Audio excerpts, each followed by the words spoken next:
How is it going, everybody? It's me, Shane. I'm here to give you another Bleach, the 1,000-Year Blood War episode review and recap. Today's episode is episode 3, entitled March of the STARCROSS. And actually, it's not the 1,000-Year War, it's 1,000-Year War, but it always feels better to put that "the" in front of it. Anywho, before I go any further, please do not forget to leave a comment down below, subscribe, and hit the notification bell to be notified of more videos just like this. Oh boy, I really gotta figure out how to keep that up. This episode is pretty interesting because now I realize I'm in a weird position when it comes to this because I have read up to a certain point, as I reminded you all. I'm reminding you again, duh. But because I'm used to certain things that I know, I'm not as in-depth as I would like to be. So this play-by-play, because I was going to do this how I do my Chainsaw Men, which is just, talk about the episode. Chainsaw Men. But I'm going to go through this one a little bit. Unfortunately, there's not a real quote of the show, but I'll give one.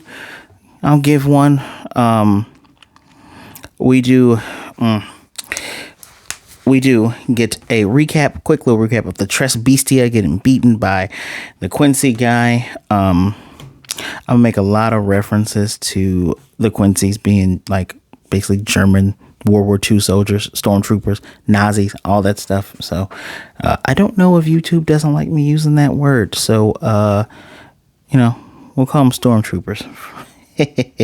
Anyway, when Ichigo shows up, he is told by this jerk over here, this jackass, that he is called a special threat, in quotation marks in the subtitles. He's like, special threat, and he has to be dealt with. He has to be killed. So random no names that are somehow still alive jump to attack him. They're minions. There's nothing. There's nothing hard about them for him to fight them. And interesting enough, Ichigo instantly recognizes their moves, their little flash step, which is the Quincy flash step, and seeing the bow and the cross and all that. And before he can say that they're Quincies, this asshole interrupts him like, "Oh, you want to know what I don't." I'm gonna be real with you all. I wish I would have been able to do reviews years and years ago of the other Bleach arcs, the beginning one, the Soul Society arc. None of the filler stuff, sorry.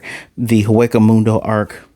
I wish I could have done those because initially, this is how I felt about Soul Society. Man, you guys have sticks up your asses. This seems weird that you're upholding these laws for no reason. This is really stupid. You all are in charge. You can just change the rules, right? Then you get to Hueco Mundo where it's like, damn. So the bad guy from the first time is taking over this time, and you guys are it's just like a literal kind of war because you're fighting the guys that usually hunt you. I get it. I can dig that. And one of the things I did mention towards the end of my notes here that I'm probably going to bring up again, I'm sorry, is how power scaling, man. And I say power scaling, power creep. You can tell I play a lot of card games.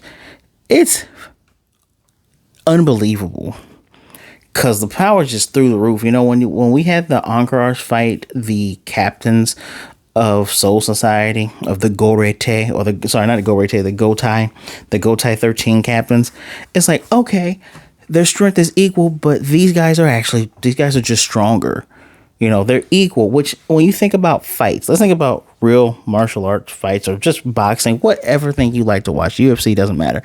One guy's like, oh yeah, that guy should win because he's super duper strong. But then you have a dark horse that, hey, you underestimated me. I got a good punch, got a good kick. I hit your shins. I knocked you out. Stuff like that happens. I like in my animes where I like stuff like the Hueco Mundo stuff, right? Where they're fighting these guys. It's like, okay, we're similar in strength because what was the Encourage that hates Nail? I can't remember his name. He gets the 4 arms and the double moon scythes, where it's like, oh dang, Kenpachi can beat this guy. Well, this guy can be beaten, and then he gets up and it's like, oh, he's actually really freakishly strong. I like some of those back and forths. For a lot of this, we're not going to get that. We're not going to get that. They do cheat. Just saying, they do cheat. Yeah, but yes. Before he can even say it, this dude interrupts him. It's like, yeah, he pulls out a saber and goes, yes, we are Quincy. Shoots at him with its saber bow. Very weird to describe. If you've seen it, you know what I'm saying. If you haven't, go back and watch it after this, go back and watch it. Anywho, the captains they're all still talking, confirming that it is the Quincies. And Yamada's mad that, yeah, they don't know where their base is. So he tells everybody, yo, everybody get your stuff together, be prepared. 5 days. We're not letting this happen again. Just everybody needs to be prepared for it. This will not happen again. We would not be surprised. And I forgot to mention, for those of you who just watched the anime, a lot of the wizards are actually captains and vice captains. Again, if you paid attention to their backstory within the Hueco Mundo arc and all that other stuff, because even in the manga, that was like 10 to 15 chapters, I think. Maybe not 15, but at least 10 chapters of straight flashbacks. I think it was at least 10. If it's not 10, someone down below remind me how many chapters the flashback was. But yeah, they're back in their positions. And there you go. So I love how the titles appear in this show. They're going all out for this. They're reminding you, yeah, Bleach was one of the big three. We're not going to drop the ball on this. So now the dude's talking shit to Ichigo, and, you know, he's going on about, oh, I thought you were strong because his blast, he's like, yeah, my blast all hit you. And we see Ichigo's sword fall, and he's holding back the arrows, and he's like, and just throws them back at the guy, and he says that, man, your blasts are stronger than Uryu's, but, you know, I can handle this. He's like, oh, Ishida Uryu? The fact that you said that mine should be stronger, that's very incorrect. And she goes like, what? And he goes, oh, speech is silver, but silence is golden. This is one of the tropes. I dislike this trope so much, where it's like, I'm going to drop some information. Oh no, villain spoke too much. Not going to say anything else. Or, oh no, villain was about to reveal a thing, but then gets whisked away somehow. This annoyed me. It's added to me wanting to see this guy get the axe, right? Anyway, dude has a rape here. And Ichigo was mentioning, like, I thought all Quincies had, you know, bows and arrows, right? And he's like, well, I can't keep playing around, because he gets a thing on there saying, yeah, His Majesty wants me to finish you. Ichigo's like, well, who is His Majesty? I ain't telling you. Me, he. Jesus Christ. So annoying. And I remember reading the manga, just some of the things that should be Ichigo's motivations. I don't remember if he was directly told this, which I'm glad he's not directly told. Things that should be his motivations. I hate how he doesn't get the information, but I'm loving how he is, like, at least smart, right? I'm glad he's, like, somewhat smart and just not, you know, oh, I forgot. Teedly, I forgot about this stuff. No, he remembers, which I like. Dude says he's gonna do his less steel move, which is Quincy Volstan Dirk final form. I believe Ichigo have seen Ishida use his, and now that the king finds out that they're fighting the special threat, he's like, all right, we're gonna go. They're like, go where? We're going to Soul Society. Ichigo is the one thing that is apparently stopping these guys from wanting to go all out. Now that they know he's tied up, all right, we're going right now. I put in a little rant. There's a movie coming out called Pray for the Devil. Pray being Prey, and they use the TikTok auto tune girl voice to do it. Like, top 3 reasons that made me cringe. Anyway. I like the eye catches being terms that are used in the show, like Ankarar, Hueco Mundo. We see Bankai as one of those. Love it. So, dude gets wings. He's fast. Four Eyes is catching up with him. They're fighting in the sky. And he says, oh, you're probably saying, I'm gonna answer that question for you that you're thinking about. It's not the same as Uryu Ishida because, his father, Ryoken, or whatever his name is, he's in this episode. His father, that thing, we rejected that and we came up with our own. And he's like, all right, cool. That's all I wanted to know. Does Getsuga Tensho, he hasn't gone Bankai yet. Getsuga Tensho hits him, blasts his huge swords at the dude's neck, and he's like, you should really pay attention to where you're swinging. So, okay. So we have established that first level Ichigo cannot beat this level guy at this level with this ability. Cool. Love it. You pay attention to it. Ichigo says he's happy because if Ishida had an ugly, creepy form like that, he would mistakenly slash at him. And he's glad that Ichigo thinks that this form is creepy and horrifying because they are holy executioners and the Soul Reaper should be fearful of them. Which kind of reminds me, I don't know if I think this came after the whole X-Laws thing for Shaman King.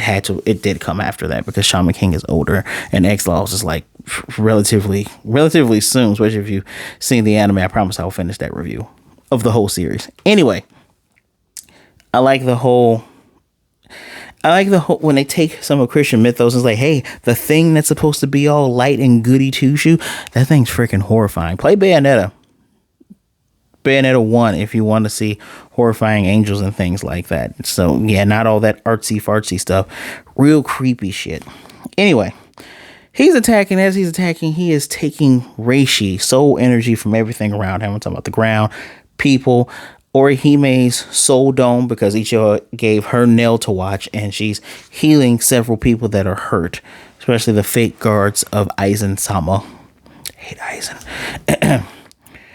And while she's healing, the Trace Bestias, they're actually up, and a giant fist hits this guy hard as hell. And all of them up, they made their chimera thing called Aeon, and it's a thing made from each of their left arms. So, and the thing is beating his ass. Anyway, back in the real world, Ishida is reading books, trying to find out more about what's going on with the Quincy stuff, because he's supposed to be the last Quincy. And his father's sitting there like, what are you doing here? He's like, I know I'm supposed to be the last Quincy. I need to know what's going on. He says, that's none of your business. His father's an asshole. Anyway, he tells him, are you just going to run away again and not give me any answers? So his dad stops, says, what you're looking for isn't in here. And that's it. Back in Soul Society, Ryosuke Yuki, remember the guy that got saved in episode 1? Him and the girl are talking. He's wondering if Quincy's and Soul Reapers are both trying to, defeat Hollows. Why are we at war? And even she doesn't know. So then the 6th seat of the 13th squad, his name is Hidetomo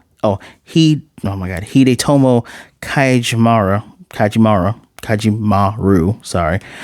He says the Soul Reapers back in the day were called Balancers. They're honored to meet this guy. He's 6th seat on up is high. Anyway, souls that become hollow in the real world can't come back to Soul Society. So you got to purify them. That's what Soul Reapers do. You purify them, then they go back into the balance of souls. We get flashbacks of Ichigo from episodes 1 and 2 when he defeated Orihime's brother that became a hollow. Anyway, when Quincy's defeat hollows, they completely extinguish the soul, thus causing an imbalance. Now, normally a balance needs to be maintained, hence the word balancer, for both worlds to exist. That is Soul Society of the Seirei and the real world. And when the balance is off, both worlds collide into each other and destroy one another. Meanwhile, Uryu can't find anything, but he remembers his dad's words after he grabs his sensei's cross and thinks of him. Goes to his dad's office, goes through his stuff, finds an old book with the Quincy cross on and starts reading. He is actively, I love the implication of it. I love it that he is reading what is being told to us by this guy. I like it. I love it. I love it. So to stop any of this from happening, Soul Reapers try to go and talk with the Quincy. Say, hey, man, can y'all not do this? You're going to murder all of us. A decision wasn't held. They couldn't come to any terms. So They did the Quincy extermination plan 200 years ago. Goals didn't match, and a grudge was born of the genocide from either side. Remember, it's not just genocide of the Quincies, which is why I don't have any type of feelings for these homicidal stormtroopers. By fully extinguishing souls, you're not allowing for any rebirth, which causes in this world causes an off balance and will destroy and murder everyone. So they're effectively doing the same thing. Uryu sweating, obviously reading the same thing, and Ryosuke understands, and he says, "So, are we fighting for justice?" Asking that age-old question that you've seen from, okay, I'm just gonna say from the Nazi comedy. It's like, are we the bad guys? It's like, are we fighting for justice? And dude's like, look, when one side perceives himself as just, you might see that you're attacking being called defense or, called conquest, depending on what side you're on. But this is a war. Both sides are technically just in a war. Not true, but let's go with that. Yamamoto is talking to Mayuri, my guy, captain of the science squad. And it just made me realize as I was listening to this, Mayuri's voice actor is the Japanese voice actor for Frieza. That explains why I like him. He is very weird. He was, before I saw Byakuya's Full Might, I liked him. And then next was this guy. I liked Uryu at first, but, Byakuya beats him easily. I'm sorry. But yeah, Zeus vs. Frieza. So, y'all also was wondering, hey, so, why weren't 28,000 Soul Citizens, why weren't they expunged to refill the balance? And he says, if you would have did that, you would have handled the situation a lot better. And he's like, no, you're wrong. Like, the moment I found out about Uryu Ishida, remember, Uryu Ishida's first opponent was Mayuri and his Bankai. You disregarded my words, and this is actually your fault because you couldn't kill that man 1,000 years ago. We get a flash of the Quincy King. Homeboy right here is being beaten mercilessly. Good. And as he's beaten mercilessly, the trio, they're talking shit. This is the problem. This is the problem with Bleach. Everybody talks trash. Maybe it's a problem. I won't say problem. The common thing is everyone talks trash. A Spirit Reaper would talk trash. It's like, yeah, my sword and my techniques are the best. Dude gets up. Oh no.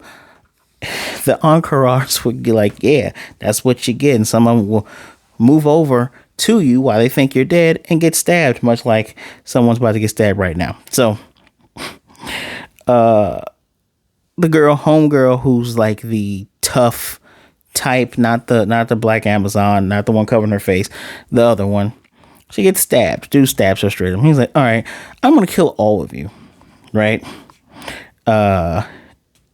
And he's taking all of the soul energy again once around him. But he's like, I don't unleash my full German word technique because it absorbs your nasty particles inside of me and it would taint my holy wings. At this point, his voice is distorted. He has the eyes of Aeon on him before Black Amazon could tell him to not move forward. Too late. The thing falls. He has the tail now, eyes on his wings. Has a mask over his face, has part of the arm, and he's absorbed all of this. He's even absorbing pieces of Orihime. The Dome Chat comes over to block everything, even though he's been absorbed as well. And they pick up their friend, they run. He's like, oh yeah, you're right to run. And as Chad is trying to guard Orihime and the people that she's healing, he says, whenever I see such a struggle, it reaffirms my beliefs. Is the sight of the weak dying always so unsightly? The feeling that they elicit to make you hate these type of characters, ooh, they succeeded, because I just want this guy to just be none of that, Luffy leaves them alive crap. None of that Goku leaves you alive stuff. No, this dude need to go. So he tells them all to die. Ichigo comes down, breaks part of his halo. He's already in Bankai form. And he's like, yeah, I figured out how to beat you. If I destroy your halo, it'll get rid of all this stuff. And he's like, yeah, knowing is one thing, but being able to do it is another. Meanwhile, Urahara and Pesci, they have found Don Shaka, who was hiding in the sand somewhere, and now they're heading towards Ichigo. And Kisuke's like, "Didn't you say to get your buddy first?" And he's like, "Don't worry, we gotta go." And he kicks Don Shaka because he's like, "I can't believe we were just hiding." But at this very moment, this is why Kisuke Urahara, he is in my top 3. It's him, Byakuya, and Yuriichi. I know I said this before. I'm going to say it again. I love this character because he can feel when the Quincy King appears in Soul Society and he's not even there. He feels it, looks up in the night sky of Hueco Mundo. Oh boy. And now, when Uryu finally comes in and says, "You weren't supposed to go through my things. Please shut up. Please shut up, Tsundere Dad." He's like, "Is all this true? Because if this is true, it's talking about Mom and Master and all of this other stuff." And dude's like, "Look, Uryu, this does not concern you." Now, me knowing what's going to happen in the future, I'm like, I can see why his dad kept saying that. Hopefully I will remember this point so I can bring it up later on when something happens. Wink, wink for those who do know. So now, the 6th seat, the other two were back at Soul Side. They're looking pretty worried. He's like, "Don't be so tense. Look, 11 squad, that's Kenpachi squad. 11 squad are right outside that gate. Ain't nothing gonna..." That blue reishi fire is all over Soul Society now. And bodies are flying. And he's like, "What the heck is this?" We see all our favorites. We see Byakuya. We see Yurinji. We see Rukia. We see several other seated people that we saw throughout the series, mostly in the Soul Society arc, and some of them that came back. But it doesn't matter. We see all these people. And the Quincy King says, this is contender for line of the episode. "Conflict is such an unpleasant affair." I still hate this guy. I can't wait for you guys to know why I hate him. I can't wait. So they're getting attacked everywhere at once. Flame Pearls Reishi, 3rd seat of Squad 1, who I guess everyone in Yamamoto's squad is just old. He's with Yamamoto. Yamamoto's like, Kira. You guys remember Kira? He was the guy who he killed an Ankarar because his sword's ability was to make them heavier. Made them so heavy they behead themselves with his little hook. Yeah, he got selled. He got all of this. It was on the right side, but all of this was blown off as the things appeared because they're trying to figure out, is it them? Yeah, it's the Quincies. I don't know why you need a device to tell you. When it's obvious you know who you're going to war with, you don't need to read it. Everybody needs to be having soul gats or soul shotguns or soul something to be ready for this. Blown in half. They say all their titles, ride and die, slip and slide, slash and dash, eat and defeat. Two are slammed down. One dude does a finger gun and blows off the other guy's head. And dude says, "Sorry, our orders are to kill you." And then the main guy of the Stern Ritters says, "Tremble in fear, Shimigami. Stern Ritter will purge all of you." There was really nothing that stood out as line of the episode. Maybe you can say, conflict is such an ugly affair. Maybe you can say that one counts. I don't know. But yeah, I can't stand these stormtroopers, man. And part of the reason I wrote in my notes, they're too OP. They're too OP. It's so... funny enough, Dragon Ball Super has one of the most interesting displays of fight power in the Tournament of Power.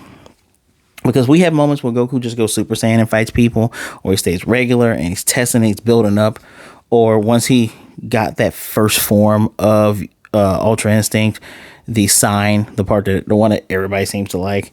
When he got that, and then when he mastered it to fight Jiren, because Jiren is at that level, but when he's blue and he's fighting strong ass opponents like Rebrian, or they're fighting the giant combiner bot together, and they just need him and Vegeta just to be regular blue and not their beyond forms. Like that, I like that, because it's like, oh, okay, this is the indicator of how some of these people are strong. Or Master Roshi's whooping ass. I gotta start doing. I gotta do manga reviews, because in the manga, Master Roshi is the one who incites and teaches Goku Ultra Instinct, because he dodges Jiren's attack. This is like, when you see moments like that, it's like, oh, this dude's pretty good, but this guy's just a little, or just a lot better. He just has to step it up to beat this person, right? You get the feeling from watching this, is like, this is hopeless. And next episode, I'm pretty sure that's what you're gonna get now. Toshiro is reading this ending here. It says, a frostbitten world turns to fire. A shadow of a wing remains. I try and try again. It slips away. Shadow of a wing. Next episode is Kill the Shadow. You're going to get that feeling of hopelessness. I don't even remember having hopelessness when they went to Hueco Mundo. Things was tight in Soul Society arc, but Hueco Mundo was like, man, this, we got to keep going. We got to rescue the princess, Orihime, and we got to fight all these strong ass dudes. Cool. This feels hopeless, and it definitely feels like a final arc, which ended up dragging on for a very long time. But hey, it's okay. It's okay.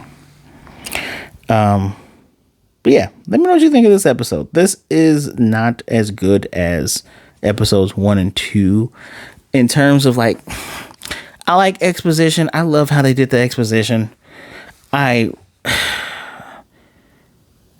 is kind of like, it's almost a Mushiko Tensei thing, where it's like hard for me to rate these, but I'm going to firmly give this, I give this a 4. I'll give it a 4, because it's like, last episode was definitely a 5, because it's like, bro, we saw y'all murder everybody. You were murdering folks left and right. It's like, all right, you guys are that strong. We get it. You super strong. And here it's just like, damn, this is more and more hopeless. But I appreciate how they are getting Uryu information and showing us he has the information and giving us the information to understand the conflict. That's why I give it a 4. I'm going to give it a 4 on that merit alone. They're going to start losing me if I kind of want them to change. Since y'all changed my boy Byakuya from having that important ass speech in the last episode when it came to the whole funeral scene, y'all need to change how Ichigo gets certain information. That's all I'm going to say. But please let me know what you thought of the episode in the comment section down below. Do not forget to hit that like button, subscribe, and hit the notification bell to be notified of more videos like this. Thank you for taking some time listening to me discuss Bleach. Number 3 of the big 3 is back in full effect. If I say anything else, it'll be a spoiler. So, please be good, be blessed. Wash those hands. Be good to yourself, be good to others. Either way it goes, please don't be a jerk. Be good to yourself now, all right? And realize that you're never alone. There are people out there who want to talk to you today instead of miss you tomorrow. All right? All right? And just as I say that, I promise you, unlike Kira, I'm definitely going to be back next week. So I'll see you guys then. Bankai.